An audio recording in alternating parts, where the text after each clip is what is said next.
Welcome to ETV prime.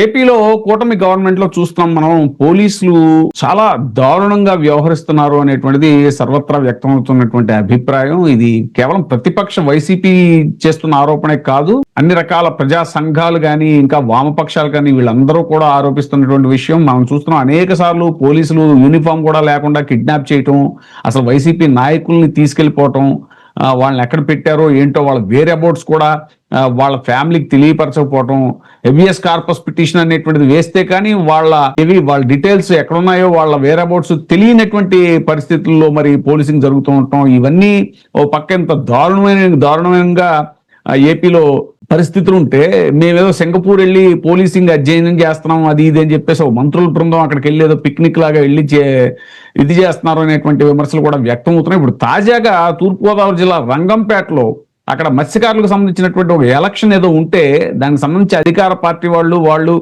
ఆ గందరగోళంలో YCP నాయకుడిని అసలు లిఫ్ట్ చేసేసి ఎక్కడ ఉంచారో ఏం చేశారో తెలియనటువంటి పరిస్థితుల్లో మాజీ ఎమ్మెల్యే జక్కంపూడి రాజా ఆయన చాలా అక్కడ రోడ్డు మీద బైఠాయించి చాలా తీవ్రంగా నిరసన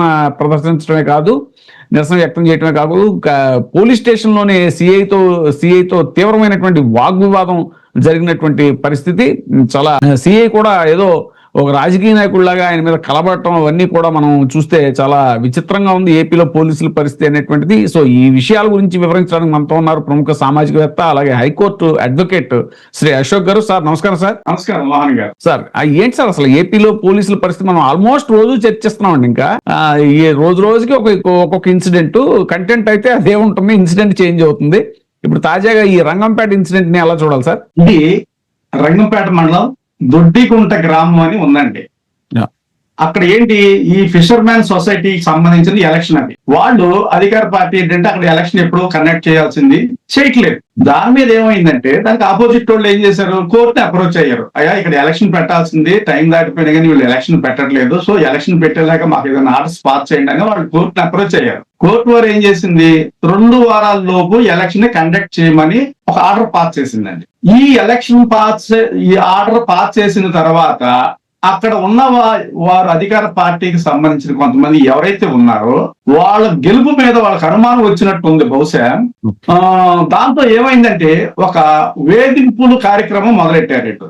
ఎలాగా, ఈ సొసైటీకి సంబంధించి ఎవరైతే దీంట్లో పోటీ చేస్తున్నారో వారికి ఆపోజిట్ గా వాళ్ళని టార్గెట్ చేశారు. అది పోలీసుల ద్వారా టార్గెట్ చేశారు అనేది అక్కడ స్థానికులు చెప్పే మాట. మనకి ఇక్కడ ఏమైంది, వెంకట్రావు వీరబాబు అని ఇద్దరిని పోలీసు వారు సడన్ గా ఎర్లీ మార్నింగ్ వచ్చేసి ఏదో నక్సలైట్లని టెర్రరిస్టులను తీసుకెళ్ళినట్టు పోలీస్ స్టేషన్ తీసుకెళ్లిపోయారు. వీళ్ళిద్దరిని తీసుకెళ్తే వాళ్ళ మీద ఎవరైనా ఫిర్యాదు ఉందా?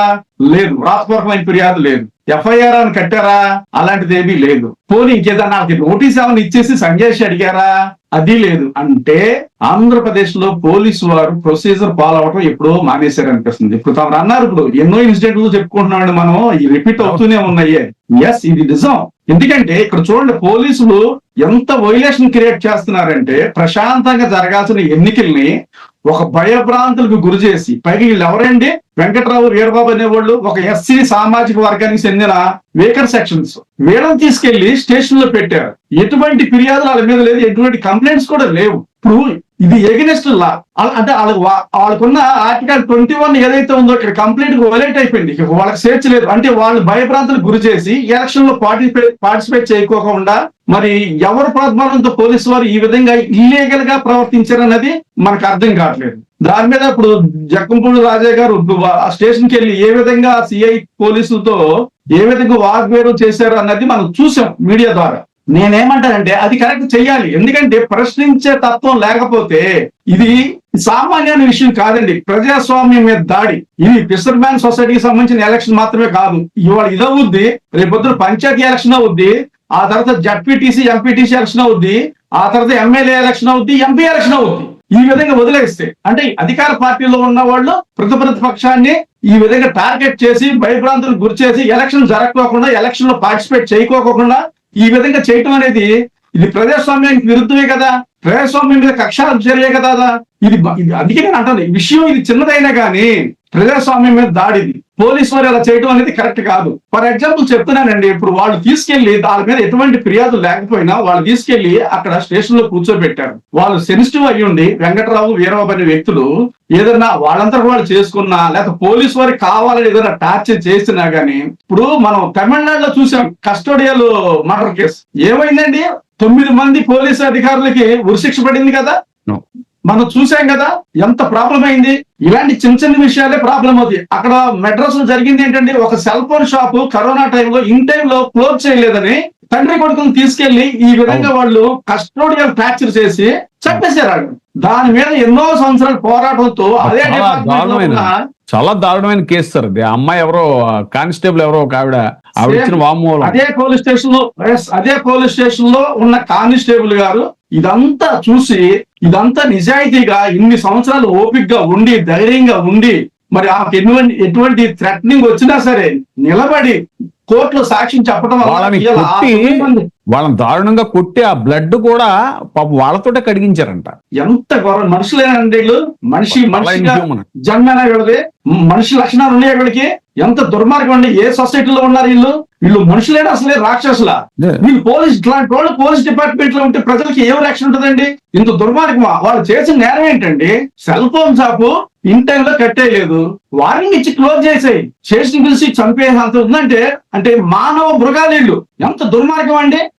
అదే పోలీస్ డిపార్ట్మెంట్ లో మంచోళ్ళు కూడా ఉన్నారని చెప్పడానికి ఈ అమ్మాయి కానిస్టేబుల్, లేడీ కానిస్టేబుల్ ఎవరైతే ఉన్నారో ఆవిడ ఇచ్చిన సాక్ష్యం వల్ల ఈ రోజున వాళ్ళు శిక్ష పడింది. సో డిపార్ట్మెంట్ లో మంచోళ్ళు చెడ్డోళ్ళు కంపల్సరీగా ఉంటారు. చూడండి మరి ఈ విధంగా ఈ పోలీసు వారు ఈ ఫిషర్మ్యాన్ ఎలక్షన్ సంబంధించి వాళ్ళిద్దరిని 15 వర్గానికి సంబంధించి ఎస్సీ వర్గానికి సంబంధించిన వాళ్ళని తీసుకొచ్చి పొద్దున్నే ఎర్లీ మార్నింగ్ నువ్వు స్టేషన్ లో కూర్చోబెట్టావంటే నీకు ఎటువంటి ఫిర్యాదులు లేకోకుండా ఎటువంటి కంప్లైంట్స్ లేకోకుండా వాళ్ళు జక్కంపూడి రాజా గారు వచ్చి క్వశ్చన్ చేశాడు, ఫైట్ చేశాడు. ఆయన అలా చేయాలి. ఎందుకంటే ఇది ఇప్పుడు చెప్తున్నాయి కదా, రాబోయే ఎలక్షన్ లో కానీ రాబోయే విషయాల్లో కానీ ఇక్కడేమో చిన్న విషయం కదా అని వదిలేస్తే ఇది ప్రజాస్వామ్యానికి చాలా ప్రమాదం, చాలా ప్రమాదం. లా అండ్ ఆర్డర్ లేకపోతే ఈ సొసైటీలో ఏది ఉండదండి, డెవలప్మెంట్ ఉండదు, ఏది ఉండదు అసలు. ఇక్కడ చిన్న సబ్మిషన్ సార్, ఇక్కడ ఏపీలో ప్రాబ్లం ఏమవుతుందంటే ఇలాంటి ఇష్యూస్ జరిగినప్పుడు అంతా ఓన్లీ వైసీపీ మాట్లాడటం వల్ల ఇదేదో పొలిటికల్ కలర్ వస్తుంది. కానీ దీనికి వాస్తవంగా మీలాంటి సామాజికవేత్తలు, ఇప్పుడు మీరు ప్రశ్నిస్తున్నారు, మీలాంటి సామాజికవేత్తలు ఇంకా ప్రజా సంఘాలు వామపక్షాలు ఈ మధ్యన మరీ అసలు అసలు ఇదివరకు ప్రతి దానికి ఒక ధర్నా చేసేవారు, ఒక నిరసన వ్యక్తం చేసేవారు. ఈ మధ్యన మరి ఎందుకు అలాగా ఇదైపోయారో అర్థం కావట్లేదు సార్. ఎందుకంటే వైసీపీ ఒక్కటే పోరాటం వల్ల ఈ ప్రతిపక్షం కాబట్టి ఆటోమేటిక్ గా దీన్ని రాజకీయం చేస్తుంది అనేటువంటి ఒక రాజకీయ రంగు పొలిసైజ్ అయిపోతుంది. అది దానివల్ల డైల్యూట్ అయిపోతుంది, సమస్య యొక్క తీవ్రత డైల్యూట్ అయిపోతుంది. సో దీనికి ఏం చేస్తే కరెక్ట్ అంటారు? మీ విషయానికి వస్తున్నానండి. ఒకప్పుడు చిన్న ఇన్సిడెంట్ జరిగినా గానీ ఈ వామపక్ష పార్టీలు కానివ్వండి, హ్యూమన్ రైట్స్ కమిషన్ సంబంధించిన వాళ్ళు కానివ్వండి, వీళ్ళందరూ కూడా రోడ్ల మీదకి వచ్చి ధర్నాలు చేసి రాస్తారోకోలు చేసి వాళ్ళకి జస్టిస్ జరిగే వరకు, వాళ్ళ మీద దౌర్జన్యం చేసిన వాళ్ళ మీద యాక్షన్ తీసుకునే వరకు చాలా ప్రొటెక్ట్ చేసేవి అన్నమాట. ఇవన్నీ కూడా ఈ రోజున ఏమైపోయినాయి అనేది మీ మాటకే వస్తున్నాను. చూడండి మరి ఏమైపోయినాయి వామపక్షాలు. ఈ హ్యూమన్ రైట్స్ అన్ని వైలేట్ అయిపోతున్నాయి కదా ఆంధ్రప్రదేశ్ లో. ఆ ముఖ్య నాయకులు ఎవరో ఒకళ్ళిద్దరు, నారాయణ గారు వాళ్ళు ఎప్పుడో వచ్చి ఏదో చిన్న స్టేట్మెంట్, పేపర్ స్టేట్మెంట్లు ఇవ్వడం తప్ప రామకృష్ణ గారు, నారాయణ గారు వాళ్ళు అసలు క్షేత్రస్థాయిలో వామపక్షాల యొక్క ఉద్యమాలు, నిరసనలు, ఒక సమస్య మీద స్పందించడం బాగా తక్కువైపోయిందండి. అవునండి, వామపక్షాలు ఇది వరకు చిన్న ఇన్సిడెంట్ జరిగానికి రోడ్డుకి అడ్డంగా పడుకుని ధర్నా చేసేవాళ్ళు. ఈ రోజు చేయట్లా. జస్ట్ ఏదో వినాయకుడు పాలు తాగాడని చెప్పేసి అప్పుడప్పుడు మనం వింటా ఉంటాం. ఏదో వచ్చేసి ఒక స్టేట్మెంట్ ఇచ్చి ప్రెస్ మీట్ పెట్టేసి వెళ్ళిపోతున్నారు. ఇది ఎంతవరకు ఇది అంటే ఏంటంటే ఇప్పుడు ఈ వైఎస్ఆర్సీపీ పార్టీ వాళ్ళు ఒక్కళ్ళే మాట్లాడుతున్నారు, లేదా దానికి లేదా నాలాంటి నోటలు ఉన్న మనుషులు ఒక అన్యాయాన్ని జరుగుతుంటే గలవెత్తి మాట్లాడుతున్నారు. ఇలాంటి వాళ్ళు తప్ప ఇప్పుడు ప్రతిపక్ష పార్టీలన్నీ, వామపక్షాలన్నీ ఏమైపోయినాయి, ఎన్నో రాజకీయ పార్టీలు ఉన్నాయి, ఎన్నో హ్యూమన్ రైట్స్ కమిషన్లు ఉన్నాయి, కమిటీలు ఉన్నాయి, మహిళా సంఘాలు ఉన్నాయి, బోర్డు సంఘాలు ఉన్నాయి.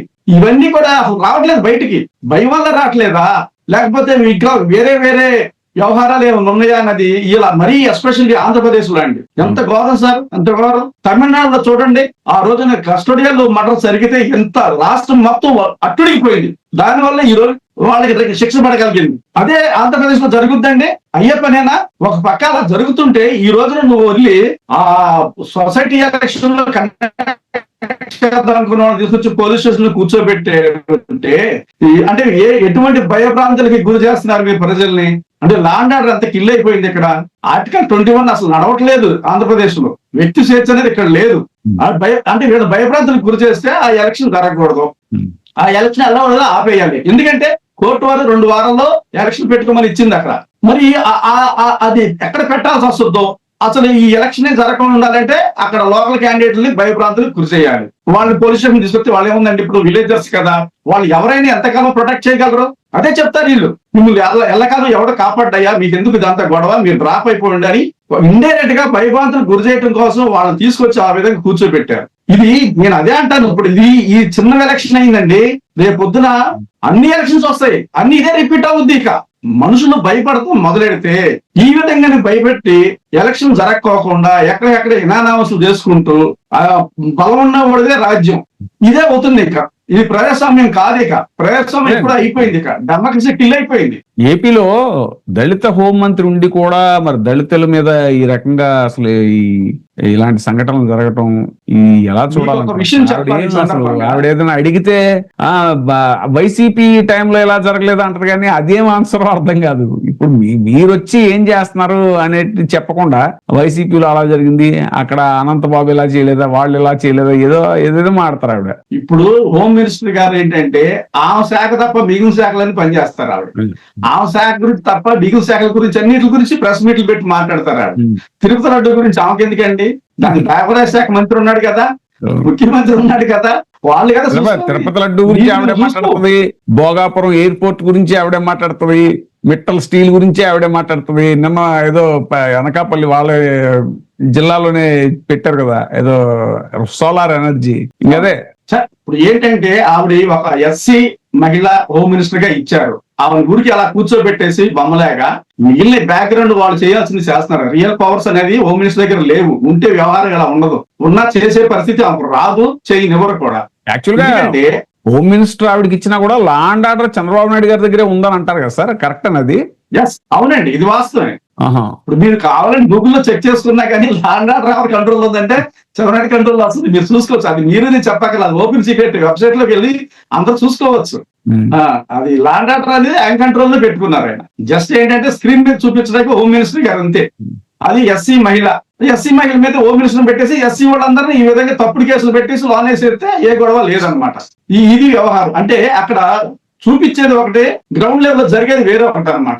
సో ఈ విధంగా మానవ హక్కులనేవి అసలు ఆంధ్రప్రదేశ్ లో ఎప్పుడో పోయినాయి. చూడండి, ఎలక్షన్లకి ఎవరు పోటీ చేయకుండా వాళ్ళు భయభ్రాంతులకు గురి చేయడం కోసమే ఈ విధంగా వాళ్ళు భయభ్రాంతులకు గురి చేయడం కోసం వాళ్ళని స్టేషన్ తీసుకొచ్చి కూర్చోబెడతాం ఏంటంటే పోలీసులకి. అలా ప్రొసీజర్ ఫాలో అయ్యారా సార్? ఇప్పుడు రాజా గారు సిఐ గారి మీద ఆయన గొడవ పడ్డారని చెప్పి ఇప్పుడు ఆయన మీద మళ్ళీ కేసు ఏం పెడతారా ఏంటి? ఆయన సిద్ధపడే వచ్చారండి దానికి. రాజా గారు సిద్ధపడి పెట్టమన్నాడు. ఎందుకంటే ఎంతమందిని పెడతారు, గొంతులు నొక్కేస్తున్నారు కదా. ప్రజాస్వామ్యంలో వాక్ స్వాతంత్రం లేదు, రైట్ టు లైఫ్ ఫ్రీడమ్ లేదు. ఈ విధంగా అన్ని మీరు రాజ్యాంగాన్ని ఉల్లంఘించి ఇది ప్రజాస్వామ్యం మీద దాడి అని నేను అందుకే ఫస్ట్ చెప్పాను మీకు. ఇది రాజా గారి మీద దాడియో, ఎస్సీ వర్గానికి సంబంధించిన వాళ్ళ మీద దాడో, లేదా ఎలక్షన్ లో పోటీ చేసే వాళ్ళ మీద దాడో కాదండి. ఇది ప్రజాస్వామ్యానికి చాలా పెనుముప్పు. ఇలాంటి యాక్టివిటీ ఏదైతే ఉందో illegal activities according to law follow అవ్వకుండా ఎగనిస్ట్ లా ఎవరైతే చేస్తున్నారో అది పోలీసు వారు కానీ ఇంకోళ్ళు కానీ ఇది ప్రజాస్వామ్యానికి చాలా ప్రమాదం. ఇది ఈ రోజుతో పోదని. ఎందుకంటే వీళ్ళు అధికారంలో ఉన్నారని వీళ్ళు చేశారు, రేపు నెక్స్ట్ అధికారం మారితే ఆ ఊహ చాలా భయంకరంగా ఉంటుంది.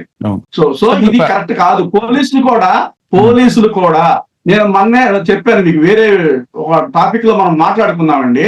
పోలీసులు ఉన్న ప్రభుత్వాన్ని సపోర్ట్ చేస్తూ పోతే అది చాలా ఇబ్బంది అవుతుంది. రేపు పొద్దున వాళ్ళు లా ప్రకారమే పోవాలి, ప్రొసీజర్ ప్రకారమే పోవాలి. ప్రభుత్వాలు వస్తూ ఉంటాయి, పోతూ ఉంటాయి, ఎలక్షన్లు జరుగుతూ ఉంటాయి. కామన్, ఇదంతా ఎప్పుడు జరిగింది. ప్రజాస్వామ్యంలో ఇదంతా రొటేషన్ జరుగుతూ ఉంటది. కానీ పోలీసు వారు అలా ఉండకూడదండి, న్యూట్రల్ గా ఉండాలి. చేసుకోవాలి, ప్రొసీజర్ ని ఫాలో అవ్వాలి. అలా చేయకపోతే ఏమవుతుంది, మద్రాస్ లో జరిగింది కేసు ఏదైతే ఉందో కస్టోడియల్ మర్డర్ కేసులో వాళ్ళందరికీ లైఫ్ పడిపోయింది, సారీ ఇదైపోయింది, హ్యాంగింగ్ వేస్తారు. సో పోలీసు వారు దయచేసి ఇట్లాంటి వాటిలో జాగ్రత్తగా ఉండాలని ఇప్పుడు ఫైనల్ గా చెప్తున్నా. అతన్ని ఎవరినైతే పోలీసు వాళ్ళు తీసుకెళ్లారో అతన్ని ప్రవేశపెట్టారండి కోర్టు ముందు? లేదండి, ఇంకా చేయలేదు, అట్లాంటిది ఏం జరగలేదు. వాళ్ళు అదే అప్పుడు రాజా గారు చెప్పింది ఏంటంటే, మీరు ఎఫ్ఐఆర్ కట్టలేదు, నోటీస్ ఇవ్వలేదు, ప్రొసీజర్ ఫాలో అవ్వలేదు, తీసుకొచ్చి ఎందుకు కూర్చోబెట్టారు, నాకు సమాధానం చెప్పండి అన్నారు. వాళ్ళు ఏమంటారంటే, మేము ఏదో ఎక్స్ప్లెనేషన్ తీసుకొచ్చామని చెప్తున్నారు, ఇంతవరకు అట్లాంటి ప్రొసీజర్ ఏం స్టార్ట్ చేయలేదు, చూద్దాం అది ఏం జరుగుతుంది అనేది ఇవాళ రేపట్లో కానీ కంక్లూజన్ రాదండి. Thank you sir, thank you very much. మరో అంశంతో మళ్ళీ కలుద్దాం. చూస్తున్నామండి వీటీవీ ప్రైమ్. ఇప్పుడే సబ్స్క్రైబ్ చేయండి, లైక్ చేయండి, షేర్ చేయండి. వీటీవీ ప్రైమ్, నీ ఉత్తమాభిరుచుల సమ్మేళనం.